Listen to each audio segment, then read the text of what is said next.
necesitades información e asesoramento. E para que as vosas decisións sexan acertadas, é preciso que esa información que os técnicos vos temos que trasladar pois sexan correctas. E para iso, a parte da formación que se nos presupón a cada un de nós, é fundamental ter información, ter datos. E desto se trata fundamentalmente o parte da digitalización da auga, de ter datos.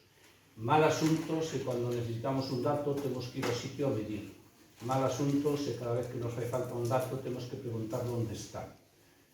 O que pretende a digitalización do servicio é precisamente dispoñer de datos de maneira continuada, de moitos parámetros e disponibles non solamente para os que manexemos o sistema, senón que estén a disposición dos concellos e dos ciudadanos para cualquier decisión que queran tomar.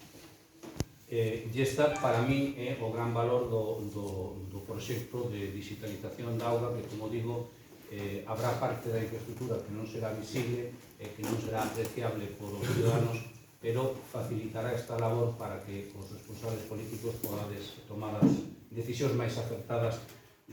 E, ademais, temos contadores de entrada a sistema.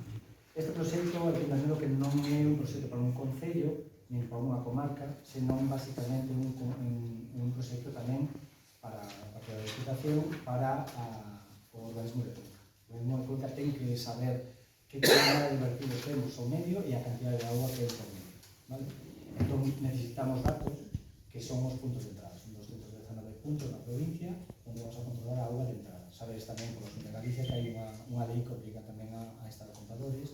Na garanta de todo, tendo a normativa, pois miramos a oportunidade de que ten previsto. Telelectura.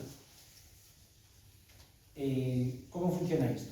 Bueno, aquí, antes de facer o proxecto, dentro do debate que tecnoloxía utilizar.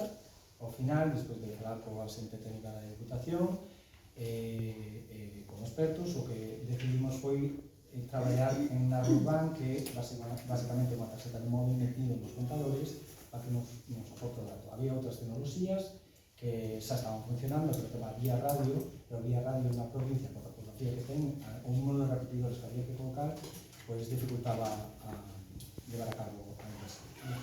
Entón, ao final, vamos a traballar con a Urban, que basicamente todo o que pasa co contador leva un software, e o software despois está habilitado para que os concellos poden mirar en tempo real canta auga están entrando en todos os contadores das casas. E ademais vais a habilitar a os vecinos que poida cada un como usuario mirar que pasa co seu contador. Hai posibilidade de colocar alarmas, por exemplo, voume de vacacións e digo, oi, avísame se isto consume agua, podes facer. É un tempo que dices, oi, así que maior, isto é complicado. Pero a xente que nova sí que soe utilizar este tipo de plataformas. Outra vez que decía Javier de traballo arduo de levar a cabo isto é o tema da petición de ofertas para que o Miteco nos dé o que eran os objetivos do proxecto inicialmente e sobre todo despois na parte final da presentación intentar explicar concretamente que se vai facer na comarca da Vila. Entón, o proxecto chamase Somiretes, a mesma presentación que está aquí, a que tedes na entón, calquera dúbida, sí que vos pido, podemos entrar en profundidade en todo o que queirades, vale?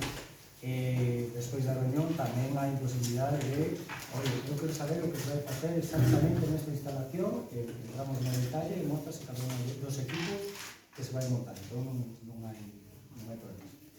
Entón, o proxecto chamase O Inteligente Provincia da Auga.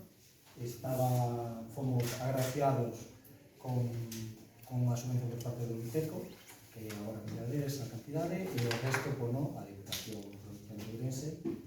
Por parte, faise a totalidade do proxecto, que son 13,49 millóns de euros, sen ter en conta o IVA. Total. Ao cabo desta presentación, vamos a ver un pouco o contexto da provincia. Non é solamente referido aquí a comarca, senón a todo o proxecto, na provincia de Ourense. Unha proposta do proxecto, moi brevemente explicar cal é a idea xeral do proxecto. Depois o modelo económico que está plantexado e que foi clave para tamén conseguilo, porque o Miteco preguntaba como se vai manter esta solución. E por último explicar esa máis en detalle as accións.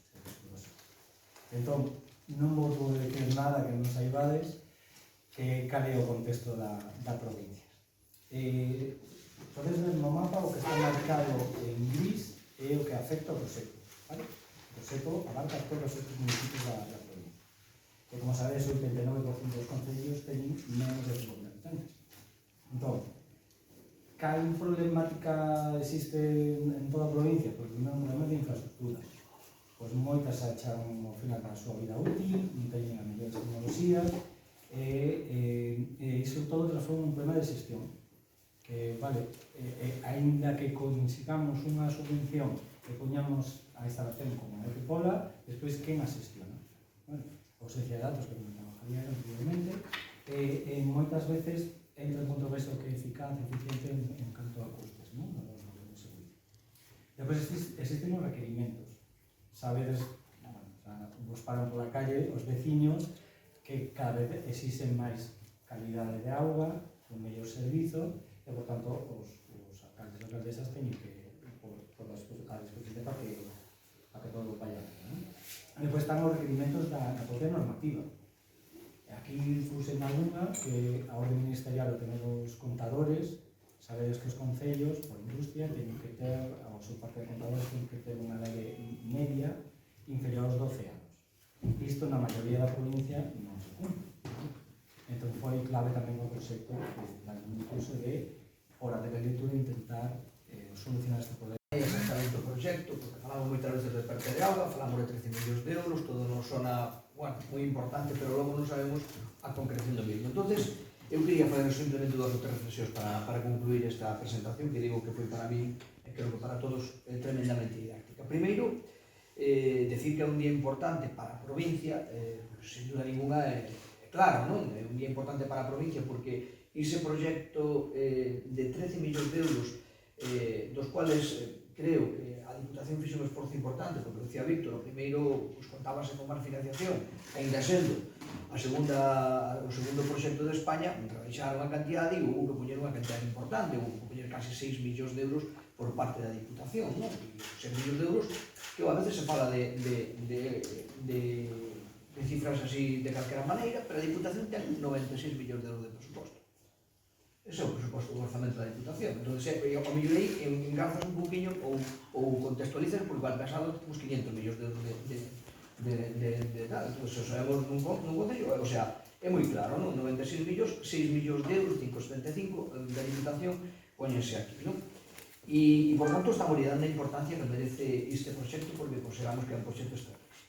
Eu estou doblemente orgulloso de estar hoxe aquí, porque, primeiro, cando na miña toma de posesión dixen que a comarca de Valdeorras iba a ter un tratamento especial, no sentido de que, pois, efectivamente, estades moi lonxe da capital e, por tanto, moitas veces é-nos a todos difícil, a vos, desde logo, vir ali, a nos vir aquí, pois, evidentemente, tócanos a nos vir aquí. E por eso establecemos a sede permanente e por eso vimos periódicamente aquí a mantener reunións de traballo, reunións con alcaldes, reunións con entidades, como facemos. E iso creo que se está cumplindo, é a cuarta, creo que xa a reunión que facemos en ano e pico e creo que está cumplindo. Iso sería o primeiro motivo por o que eu estou contento, porque estás cumplindo a palabra, que demos